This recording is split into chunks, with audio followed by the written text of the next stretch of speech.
Alors, je vais corriger l'exercice 2, même s'il n'est pas demandé. À votre demande, je vais en donner une correction. Donc, on munit R2 d'un repère orthonormé au J, et on vous demande la matrice de la symétrie axiale par rapport à l'axe des abscisses dans la base IJ.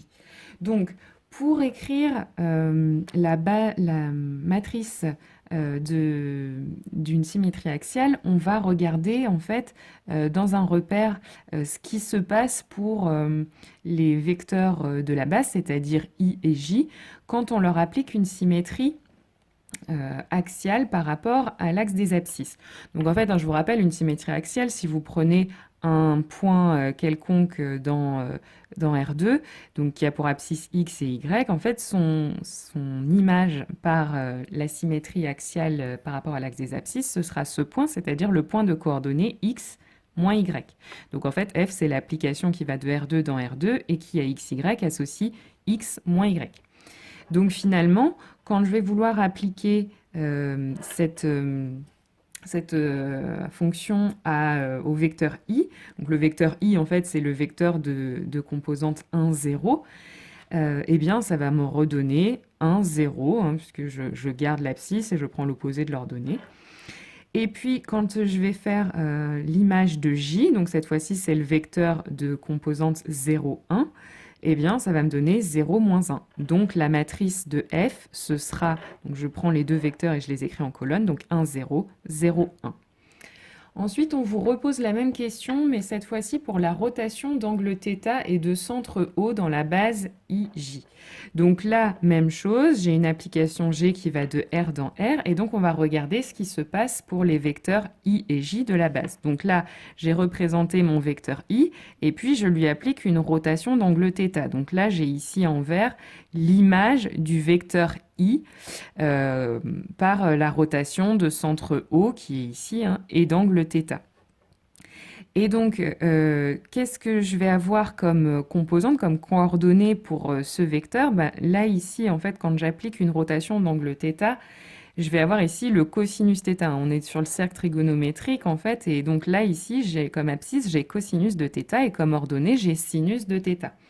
Donc voilà, l'image de I par G, ce sera cos θ, sinus de θ. Et puis si je regarde ce qui se passe pour le vecteur J, pareil, je lui applique une rotation d'angle θ. Et bien ici, en fait, c'est le même dessin que ce que j'ai ici, hein, mais pivoté. Donc là, je vais encore une fois avoir la même longueur que celle que j'avais ici, c'est-à-dire je vais avoir cos de θ. Et ici, pareil, je vais avoir la même longueur que celle que j'avais ici. Donc je vais avoir sinus de θ. Mais attention, ici, je suis du côté des négatifs. Donc là, je vais en fait avoir pas sinus de θ, mais moins sinus de θ comme abscisse. Donc ça va me donner comme image pour J, moins sinus de θ, cosinus de θ. Donc la matrice de G, je prends ces vecteurs et je les écris en colonne. Donc cos θ, sin de θ, moins sin de θ, cos de θ. Et puis on vous demande enfin, est-ce qu'une translation est une application linéaire? Donc une translation, qu'est-ce que c'est? C'est je prends en fait A est un vecteur de R2 et en fait je vais l'ajouter à un élément de R2, c'est pour obtenir une translation. Je vais lui ajouter un vecteur, un déplacement. Donc ce genre d'application ne va pas être linéaire si A est différent de 0. Pourquoi? Si A est différent de 0, si je calcule l'image du vecteur nul, ça va me donner 0 plus A, c'est-à-dire A. Et A, on vient de le dire, est non nul. Et donc, on avait déjà vu qu'une application pour laquelle l'image du vecteur nul ne donne pas le vecteur nul, ce n'est pas une application linéaire. Une application linéaire, l'image du vecteur nul donne le vecteur nul. Donc déjà, là, dans ce cas-là, H n'est pas linéaire. Si par contre A est égal à 0, ça veut donc dire que H, c'est l'application qui a un vecteur U de R2 associé à un vecteur U de R2. Donc, je vais vérifier que cette application, cette fois-ci, est bien linéaire. Donc, je prends U et V des vecteurs de R2 et lambda un réel. Et puis, je vais calculer H de U plus lambda V. Donc, ça va me donner, puisque H, c'est en fait l'application... quand A vaut 0, c'est l'identité, ça va donner U plus lambda V. Et U, c'est exactement l'image de U, et V, c'est exactement l'image de V. Donc j'ai bien H de U plus lambda V égale H de U plus lambda H de V. Donc H est bien linéaire. Je passe maintenant à l'exercice 8 qui lui était demandé. Donc, on vous donnait B et C qui étaient les bases canoniques respectives de R3 et R2 et on considérait l'application F qui allait de R3 dans R2 dont on vous donnait la matrice dans les bases canoniques. Donc, dans un premier temps, on vous demandait d'expliciter F de X, Y, Z. Donc, pour ça, en fait, vous prenez la matrice de l'application linéaire F, vous la multipliez par le vecteur colonne X, Y, Z. Et là, ce que vous obtenez quand vous faites le produit, donc 2x moins y plus z, ça c'est la première composante du vecteur image, et puis 3x plus 2y moins 3z, ça c'est la deuxième composante du vecteur image. Donc l'application f qui va de R3 dans R2 associe à x, y, z ce vecteur image. Ça c'est l'expression, ici c'est l'expression explicite de f de x, y, z. Alors ensuite, on vous demande de déterminer ker de f, im de f et rang de f. Alors, pour ker de f, je vous rappelle, c'est l'ensemble des antécédents de 0, donc on va chercher les antécédents de 0. Donc on prend u qui est x, y, z appartenant à R3, tel que f de u est égal à 0. Donc ça revient, f de u, ce sera exactement ça. Donc ça revient à dire que cette composante vaut 0 et celle-ci aussi. Donc ça revient à ce système. Donc je le résous, j'échelonne. Donc je fais 2L3 moins 3L2, ça me donne cette ligne. Et donc là, on s'aperçoit déjà que le système n'a pas une unique solution puisque Z est une variable libre. Donc je vais terminer de résoudre quand même mon système en exprimant Y et X en fonction de Z. Donc ça me donne pour cette ligne-là Y égale, je passe le 9Z de l'autre côté, donc 9Z et je divise par 7, donc ça me fait 9 septièmes de Z. Et puis ensuite, dans la première ligne, donc je remplace Y par 9 septièmes de Z, donc ça me fait moins 9 septièmes de Z plus Z. Ça va me faire 2 septièmes, enfin moins 2 septièmes de Z. Je passe de l'autre côté, ça me fait 2 septièmes de Z, et je divise par 2, ça me fait 1 septième de Z. Donc finalement, ker de F, ce sera l'ensemble des triplés x, y, z de R3, tel que x est égal à 1 septième de Z, et y est égal à 9 septièmes de Z. On aurait pu aussi l'écrire sous cette forme-là, c'est-à-dire écrire que c'est l'ensemble des 1 septième de z, je remplace x par 1 septième de z, y je le remplace par 9 septièmes de z, z avec z qui appartient à R. On peut aussi l'écrire comme ça. Ensuite, je vais déterminer l'image, donc je prends un élément V qui est dans l'ensemble d'arrivée, donc R2, donc je l'appelle x', y'. Et donc dire que V appartient à im de f, c'est dire que je peux trouver un vecteur u de R3 tel que f de u est égal à V. C'est-à-dire que V admet bien un antécédent par f. Donc ça revient aussi à dire un f de u, on peut le remplacer par son expression, et puis V par x', y'. Donc ça revient à écrire cette égalité. Et puis dire que je peux trouver un u x, y, z qui vérifie cette égalité, c'est aussi dire que 2x moins y plus z égale x, et puis 3x plus 2y moins 3z égale y. Donc c'est dire que ce système est compatible. Et donc pour vérifier à quelles conditions ce système est compatible, je vais l'échelonner. Et en l'échelonnant, donc même étape que tout à l'heure, 2 ligne 3 moins 3 ligne 2, je m'aperçois que j'ai pas de ligne du type 0. J'ai pas de ligne du type 0 égale un nombre différent de 0. Ça veut donc dire que mon système, il est toujours compatible. Donc il sera compatible dès lors que V est dans R2. Donc ça veut dire que l'image de f, im de f, c'est R2. Donc le rang de f, qui est la dimension de im de f, sera la dimension de R2, c'est-à-dire sera égal à 2. Ensuite, on vous pose V1' égale V2 plus V3, V2' égale V1 plus V3, V3' égale V1 plus V2. Et on vous demande de vérifier que B', qui est la famille V1', V2', V3', est une base de R3. Donc, je vais d'abord vérifier que c'est une famille libre. Donc, je prends alpha, bêta, gamma des réels, tels que alpha V1' plus bêta V2' plus gamma V3' est égal à 0. Ce qui revient, je vous rappelle que V1' c'est V2 plus V3, V2' c'est V1 plus V3, et V3' c'est V1 plus V2. Donc ça revient à écrire cette égalité. que je vais m'empresser de développer le terme de gauche, le membre de gauche. Et puis, je rassemble les V1 ensemble, les V2 ensemble, les V3 ensemble. Donc, ça va me donner bêta plus gamma V1 plus alpha plus gamma V2 plus alpha plus bêta V3 égale à 0. Et donc, comme j'ai V1, V2, V3 qui forment une base de R3, c'est la base canonique de R3. Donc, c'est une famille libre. Ça veut dire que dès que j'ai une combinaison linéaire de V1, V2, V3, comme c'est le cas ici, qui est nulle, eh bien, ça veut dire que les scalaires qui sont ici, bêta plus gamma, alpha plus bêta, sont tous les trois nuls. Donc, ça veut dire que ce système, ça veut dire qu'on a ce système.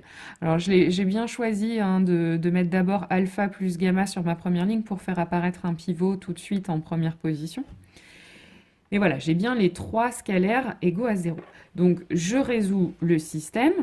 Donc là, je vais faire disparaître le alpha en faisant ligne 3 moins ligne 1. Et puis ensuite, je vais faire disparaître le bêta en faisant ligne 3 moins ligne 2. Et donc là, la dernière ligne nous donne que gamma doit être égal à 0. Si gamma vaut 0, la deuxième ligne nous donne bêta égale à 0. Et si gamma égale à 0, la première nous donne alpha égale à 0. Donc on a bien alpha égale bêta égale gamma égale à 0. Donc, on a bien démontré que V1', V2', V3' est une famille libre. Et c'est une famille de 3 vecteurs de R3. Donc, une famille libre de 3 vecteurs de R3 forme une base de R3. Et enfin, on vous demande de calculer la matrice de F dans les bases B'C. Donc, pour calculer la matrice, je vais calculer les images des vecteurs V1', V2', V3'. Donc, ça nous donne... en fait, on va calculer f de V2 plus V3. Et V2 et V3, je vous rappelle que c'est les vecteurs de la base canonique de R3. Donc V2, ce sera le vecteur 0, 1, 0 et V3, 0, 0, 1. Donc quand j'additionne les deux, ça me donne 0, 1, 1. Et donc son image, quand je la calcule en utilisant l'expression de f qu'on avait déterminée tout à l'heure, c'est-à-dire celle-ci, j'obtiens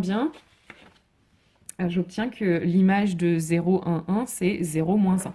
De même, si je le fais avec V2', V2', c'est V1 plus V3, donc ça va donner V1 plus V3, c'est 1, 0, 1, puisque V1, c'est le vecteur 1, 0, 0, et V3, 0, 0, 1. Donc quand j'additionne les deux, ça me donne ce vecteur. Et de la même façon, en utilisant l'expression de f, j'obtiens que l'image, c'est 3, 0. Et enfin, même chose avec V3, j'obtiens que l'image, c'est 1, 5. Donc finalement, la matrice de F dans les bases B'C, ce sera ces vecteurs écrits en colonne. Donc 0, 1, 3, 0, 1, 5. Dans l'exercice 9, on vous donne F, une application linéaire de R3 dans R3, un endomorphisme de R3, dont la matrice dans la base canonique vous est donnée. Alors, on vous demande de déterminer les dimensions de im de F, de ker de F, et de donner des bases. Alors, avant de me lancer là-dedans, je vais déjà donner une expression explicite de f. Donc, comme tout à l'heure, dans l'exercice 8, on prend la matrice qu'on multiplie par le vecteur colonne x, y, z.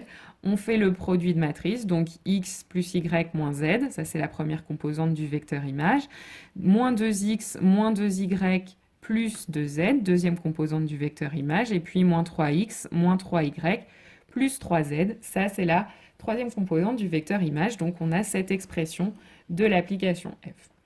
Maintenant, je vais chercher les antécédents de 0 par cette application linéaire, donc c'est-à-dire que je vais résoudre ce système, donc je l'échelonne, ligne 2 plus 2 ligne 1 pour faire disparaître le moins 2x, et puis ligne 3 plus 3 ligne 1 pour faire disparaître le moins 3x. Et donc en faisant ça, je m'aperçois que les deux dernières lignes du système donnent 0 égale 0, donc pas de problème de compatibilité. Voilà, je vais pas avoir une X solution, j'ai Y et Z qui sont des variables libres. Donc là, j'ai décidé d'exprimer Z en fonction de X et de Y. Ça change rien. Donc là, je vais avoir Z égale X plus Y. Et donc, ça veut dire que ker de F, ça va être l'ensemble des X, Y, x plus y, je remplace z par x plus y, avec x et y des réels. Alors, on me demande ensuite de trouver une base de ker de f. Donc je vais tout de suite lui trouver une famille génératrice. Hein. Je vais réécrire ce vecteur-là comme x fois 1, 0, 1, plus y fois 0, 1, 1. Si je fais si je multiplie ce vecteur par x, ce vecteur par y, et qu'ensuite je fais la somme, je retombe bien sur ce vecteur. Et donc, qu'est-ce que ça veut dire? Ça veut dire que tous les vecteurs qui sont dans ker de f vont s'écrire comme ça, c'est-à-dire vont être combinaisons linéaires de 1, 0, 1 et de 0, 1, 1. C'est-à-dire que ker de f, c'est exactement le vectoriel de 1, 0, 1, 0, 1, 1. C'est le sous-espace engendré par ces deux vecteurs. Et donc, j'ai appelé le premier V1 et le deuxième V2, le premier vecteur V1, le deuxième vecteur V2. Et donc, V1 et V2 forment une famille génératrice de ker de f par définition du sous-espace vectoriel engendré. Je vais donc maintenant vérifier que cette famille est bien libre. Donc, je vais prendre alpha et bêta des réels tels que alpha V1 plus bêta V2 égale à 0. C'est-à-dire, ça revient à écrire ce système quand on passe aux composantes. Et donc là, la première ligne me donne tout de suite alpha égale 0 et la deuxième bêta égale 0. Donc ma famille V1, V2 est bien libre. J'ai donc une famille génératrice et libre de ker de f. Donc la dimension de ker de f, ce sera 2, puisque la famille, la base, comporte deux vecteurs. Donc maintenant, on va faire la même chose avec im de f. On va déjà chercher ce que c'est que im de f, quel est cet ensemble. Donc on prend V qui appartient à R3, à notre ensemble d'arrivées, et on va chercher à quelles conditions est-ce que V va appartenir à im de f. Donc là, comme on l'a déjà vu, cette méthode dans l'exercice 8, je suis allée un petit peu plus vite. Dire que V appartient à im de f, c'est dire que V a un antécédent par f. C'est-à-dire que je peux trouver un vecteur x, y, z de notre ensemble de départ, de R3, tel que ce sera l'image, tel que l'image de ce vecteur, ce sera V. C'est-à-dire que ça revient à écrire que ce système est compatible. Donc ça, c'est la première composante du vecteur image, la deuxième du vecteur image, la troisième du vecteur image, et donc elles doivent être égales à x', y', z'. Donc j'échelonne ce système pour voir à quelles conditions est-ce qu'il va être compatible. Donc je fais les mêmes étapes que tout à l'heure, hein, donc ligne 2 plus 2 ligne 1, ligne 3 plus 3 ligne 1. Et donc j'obtiens en dernière ligne 0 égale y' plus 2x' et 0 égale z' plus 3x'. Et donc, il faut que ce système soit compatible, et pour qu'il soit compatible, il faut que les deux dernières lignes ne donnent pas des lignes du type 0 égale quelque chose de différent de 0. Donc, il faut que y' plus 2x' soit nul. Autrement dit, on peut aussi dire que y' doit être égal à moins 2x'. Et puis, il faut aussi que z' plus 3x' soit nul, c'est-à-dire que z' soit égal à moins 3x'. Donc, finalement, im de f, ce sera l'ensemble des vecteurs qui vont s'écrire x moins 2x, puisqu'il faut que y soit égal à moins 2x, et moins 3x, puisqu'il faut que z soit égal à moins 3x, avec x qui est un réel. Autrement dit, im de f, c'est l'ensemble des vecteurs qui vont s'écrire x fois 1, moins 2, moins 3. X fois le vecteur 1, moins 2, moins 3, avec x un réel. Donc finalement, im de f, ce sera le sous-espace vectoriel engendré par le vecteur 1, moins 2, moins 3. Donc ça veut dire que le vecteur 1, moins 2, moins 3, que j'ai appelé V3, c'est une famille génératrice et libre, puisque un seul vecteur, ça forme toujours une famille libre. Donc, c'est une base de im de f, et du coup, la dimension de im de f, c'est 1, puisque j'ai un seul vecteur dans ma base. Maintenant, on doit montrer que im de f et ker de f sont supplémentaires. C'est-à-dire que vous devez montrer que R3 est égal à la somme directe de im de f plus ker de f. Alors, pour démontrer ça, on peut démontrer que les bases de ker de f et im de f, quand je les réunis, ça forme une base de R3. Donc, c'est-à-dire, il faut que je démontre que V1, V2, V3 forment une base de R3. Donc, pour démontrer ça, on écrit nos trois vecteurs en colonne, on échelonne par les mêmes étapes que tout à l'heure, et on s'aperçoit qu'on a un pivot par ligne et par colonne. Donc, la famille V1, V2, V3 est une base de R3, et donc R3 est égal à ker de F plus la somme directe de im de F. Alors, pourquoi est-ce que ça suffit à démontrer que j'ai bien une somme directe? Ben, comme on a V1, V2, V3 qui est une base de R3, ça veut dire que pour tout vecteur U de R3, je peux trouver un unique réel A, un unique réel B et un unique réel C, tel que U va s'écrire A fois V1 plus B fois V2 plus C fois V3. Ça revient à dire que je peux trouver, pour tout U appartenant à R3, je peux trouver un unique vecteur V appartenant à ker de F, puisque AV1 plus BV2, c'est exactement un vecteur de ker de F, puisque V1, V2, c'est une base de ker de F. Donc AV1 plus BV2, c'est un vecteur de ker de F. Et donc, comme A et B sont uniques, pareil, j'ai un unique vecteur V dans ker de F et un unique vecteur W dans im de F, puisque C fois V3, c'est un vecteur de im de F, tel que U est égal à V plus W. Et donc, dès que vous pouvez écrire ça, dès que vous pouvez, pour tout vecteur de R3, trouver un unique V dans ker de F et un unique W dans im de F, tel que U est égal à V plus W, vous pouvez dire que R3,